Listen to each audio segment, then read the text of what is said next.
And what's the next question you had? Since you're a Canadian immigrant and have been in Canada for close to 40 years, can you tell us the various mindsets a Canadian immigrant has over the years and how they can assimilate into Canada? Well, let me get a little bit personal here, right? I'm a Canadian of Indian origin who came to Canada from the UK. First 24 years of my life was in India. The next 8 was in England, and I came here from England with a 1-year-old son, right? Who just asked me the question, by the way. Anyway, the question is, I came here, there were good opportunities for me then, I got a great job, and then I was traveling through this Canadian mindset issue for an immigrant. So the first few years of mine, I was here in body, but my legs wanted to go back either to England or to India, and my head was definitely back there. I was using Canada just as an employment center, right? It was difficult to assimilate, right? I didn't have too many friends here. I thought, and the weather was not that clement either, right? In fact, I came here in the month of August, right? And I loved the place, but then I landed up here for immigration in the month of December, which was cold. And now it's December too, but I'm enjoying it. That's been the physical transition. Anyway, forget about that. But I came here, my body's here, my head is back there in England and India. My feet are itching to go back to England, especially my wife. She wanted to go back to England. She said, this is too cold. Anyways, we settled here. My son settled here in school. I settled at my work. My wife also settled in her work. We suddenly said, no. Our foot is right here. Body is here. But the mind still played. The mind was still back in England, back in India.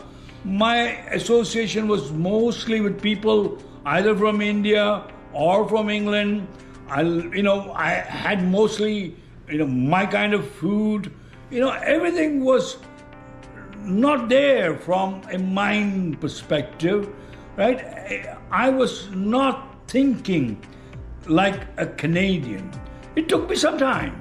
I got involved in society, in social causes, community development. I was on boards of some companies, the EDC. I was an advisor to the Prime Minister for the recession in 2008. Slowly I became more of a Canadian, and my head, my body, and my feet were all aligned and were in Canada, and I thought of myself as a Canadian. Guess what? The entire multicultural mosaic, the DEI part of this multicultural mosaic, put my head back out of this aligned posture that I had. Put my head back. Why?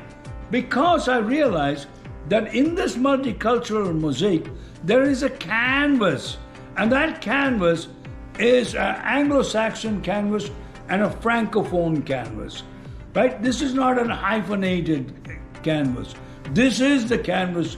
On top of the canvas, we've got all these different colors or different gems, as we call it. You have a Jewish Canadian gem. You have an Indo-Canadian gem. You have a Sikh Canadian gem. You have an Islamic Canadian gem. You have a Yugoslavian Canadian gem. You got a Portuguese Canadian gem. You have a Spanish Canadian gem. You have a Latin Canadian gem. You have all these gems which make up this multicultural mosaic. Some of them are shining sometimes with the canvas. Some of them are going blank, like how India is to Canada at this point in time, to this. So we are really a multicultural hodgepodge, right? And we all live in a hyphenated world.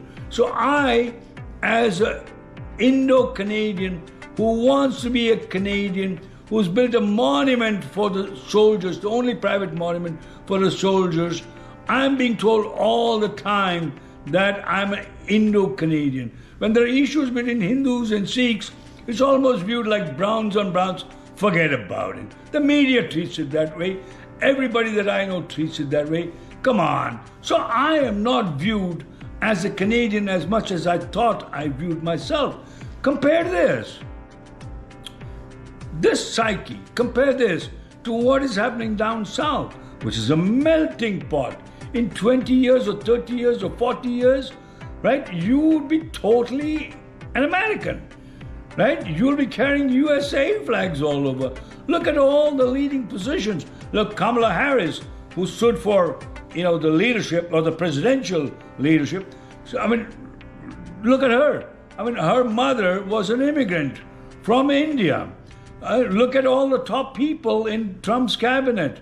Whether it is Vivek Ramaswamy, whether it is Kash Patel, whether it is the Surgeon General, or all the positions, they're all immigrants. In fact, there are more immigrants in that cabinet, right, who feel themselves as proud Americans than that there are here. Most of the people in this cabinet feel themselves as Sikh Canadians or Indo-Canadians or whatever Canadians than Canadians. So this is the problem. One is a melting pot, the other is a multicultural mosaic.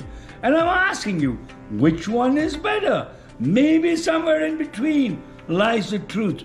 But will we, instead of being the 51st state of the United States, will we tone down our DEI and try to blend in all communities, all classes, all colors, and make that the canvas of Canada of tomorrow? That's a question for you to think and for you to answer for yourself. If you like what you've seen so far, I would like you to like it and subscribe. Also, your comments are welcome. You can even give me some comments on topics that you want to hear from me in the future. Thank you very much, viewers.